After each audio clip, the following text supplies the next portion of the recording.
Hi everyone, welcome back. It's Kamau. If you have not already done so, please subscribe to my channel. Today is Father's Day and I'm going to be doing a video about two men who played roles in my life but in different ways. I'm speaking of my grandfather and my father.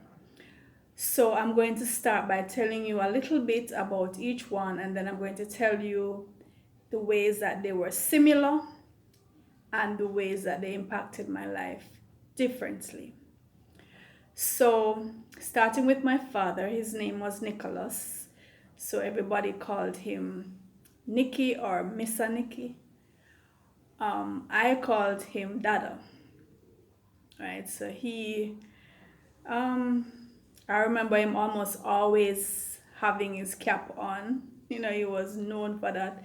I think some persons also call him sticker pin. I don't know. I don't know why. My father was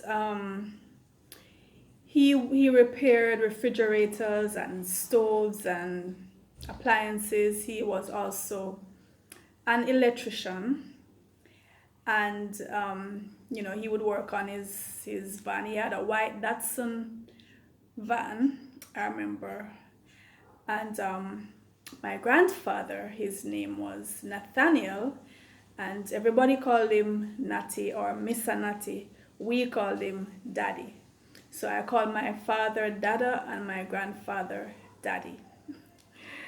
The ways in which they were similar, they were both tall, dark, black men, very handsome in my opinion.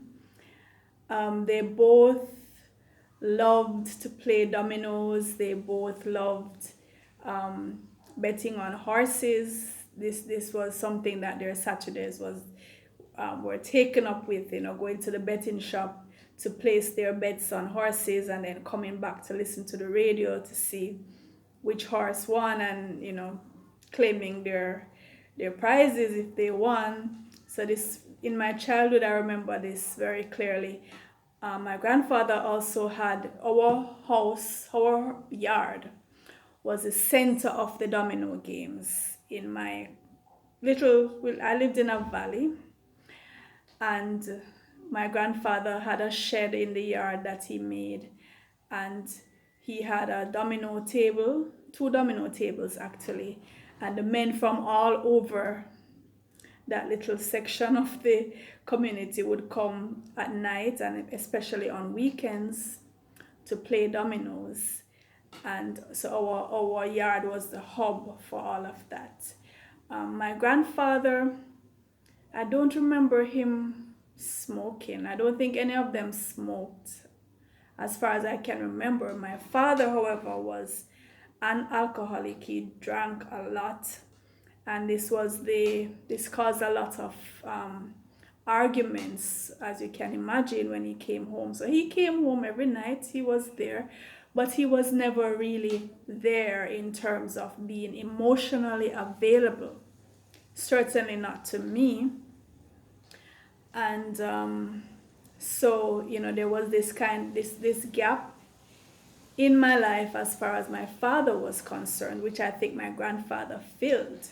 So I'm going to go down the list and tell you separately how these men were different. So that's how they were similar. The horse racing, the dominoes. They were both quiet men, but they would speak when it was required. They would make noise when it was required. When my father came home drunk, he would make noise at times. Now, let's start with my father, and I'll tell you how he impacted my life. Now, the closest thing I remember us doing together, if you can call that doing something together, was when he came home in the night, I would lay with him. When he had his dinner, I would always ask him to leave some for me. I remember that clearly. I don't know when it started or how old I was when it started, but certainly up to 9, 10, 11, even beyond that. Whenever he came home and he was having his dinner, I would sit patiently and wait for him to finish eating, and then he would call me and say, here. I remember waiting for him. Other than that, though, we did not do much together. We did not bond. There was no daddy's girl thing going on at all. My father had 3 older children before he met my mother, and then he had 3 children with my mother. I was the oldest of that set. He was closer to my younger brother than any other of the siblings, so you would always see them together. I did not do anything with him. I don't remember. He did not attend any school functions. He did not participate in my education in other than providing the basic, the lunch money, and I guess giving my mother money for the house, just the basic stuff. But in terms of participation, he definitely did not take part. So I would say he provided the necessities, right? Now, when I was growing up, everybody called me by a particular nickname, which I won't tell you what it is, but he was the only one who did not. He did not use that nickname. I don't know why. He called me by my first name almost all the time. And, generally parents would call you by your first name if you've done something wrong. If they're going to chastise you in any way, other than that, they'd call you by your nickname. Well, my father did not call me by my nickname. Like I said, he was an alcoholic, so he would often come home drunk, and it would cause arguments. But most times, it didn't cause an argument. He just came in and he had his dinner, he went to sleep. In spite of the fact that he was drunk for much of the time, he was an excellent driver as far as I remember. And I don't think he ever crashed. I remember the van went off the road into somebody's yard, but that was one time. And with the number of times that he was drunk, I think that's an excellent record. Because where we lived down in the valley, it was so steep. And he maneuvered that day in, day out, going up, coming down. That was a very deep incline getting down into the valley where we lived, and he managed himself well. I remember him taking us on trips into the country often, like when we wanted to visit relatives, whether in St. Mary or St. Elizabeth or St. Anne, where he was from, where his dad lived. He would drive us down in the Datsun. I remember it had a roof that you could take off and put on, so us children would be in the back and going for a ride in the country, and coming back it would be night. So we enjoyed those trips. Like when we went to St. Mary, we'd be coming back with bananas and coconuts and janga from the river and stuff like that. So we'd be loaded up coming back from the country. Or when we went to St. Elizabeth, where my grandma's side of the family is from. So those trips I remember very well. And sometimes he would get into trouble with like the appliances that he fixed. I'm not sure if he was particularly skilled, because I remember persons having complaints. I don't know if it was complaints regarding how he fixed the appliances, or he was not reliable in coming to them, or I don't remember, but I think people had little grouses, regarding his workmanship. I think there's only one pick that I was in with my father, and that one pick, his head was cut off in the pick. And I always look at it and I say, is this a sign? Because he was just not there. His head was not there in terms of participation in my life. Emotionally, he was not available. And I always look at that pic. I think myself and my sister and my brother are in the pic with him. And he was a very tall man, so whoever was taking the pic didn't realize that his head was not in the picture. But I always look at it and smile. My father, when I changed my name by deed poll, I think my father took an offense to that. I don't know if he saw it as me kind of removing him from my life, even though it had nothing at all to do with him.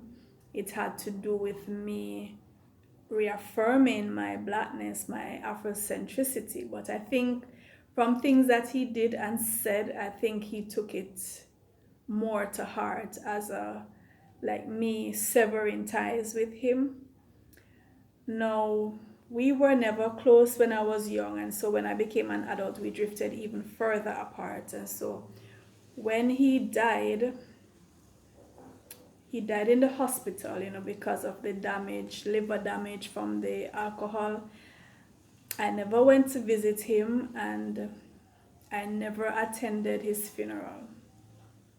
I really didn't feel, I wasn't affected really by his death, just as I wasn't really affected by his life. And I'm not one to pretend, not even for appearances. So I did not attend his funeral. No, my grandfather, on the other hand, was completely different. He was a provider and a protector. My grandfather, when he's coming home, he always had something in his hand to take for us. Always. And I remember him, on Sundays, he'd always walk up the hill to go get his newspaper, and he'd sit and read it. I was his first grandchild. He was very upset when I was conceived, because my mother was in her late teens, and he was upset. He told me he was upset when she conceived me, but very happy when I was born, of course. I was his first grandchild, and we were very close. He would wake me up to go to school, get me ready, feed me, and during all this, my father was fast asleep in his room, and my grandfather would make sure that I was fed and I got to school on time. Sometimes we would, when I started learning how to cook, I got this cookbook and I was so intrigued by it, and he would sponsor me. He would give me money and say, okay, which one of the dishes are you preparing today from the cookbook? And he would give me the money. I'd run to the shop and I would make it, and he would eat it. I don't know if it was even edible, but he would, because I was like about 10, 11, I was just learning, experimenting with cooking, but he would patronize me. He would eat whatever I prepared. My grandfather was a mason. He also did carpentry, and later on he became the foreman on this construction site. So he was very skilled at what he did. He built the house that I grew up in. It was a wooden house, but he built all kinds of houses, wooden, concrete houses. He would take me places with him. I remember he took me to St. Thomas to see his brother, because his brother had diabetes just like him. My grandfather eventually had diabetes, and he took me to visit his brother. I remember his brother's leg was amputated, and my grandfather said he never wants to have his legs amputated, and he got his wish. even though it was the diabetes that took him out, he did not have to lose any of his limbs. He certainly didn't want that to happen.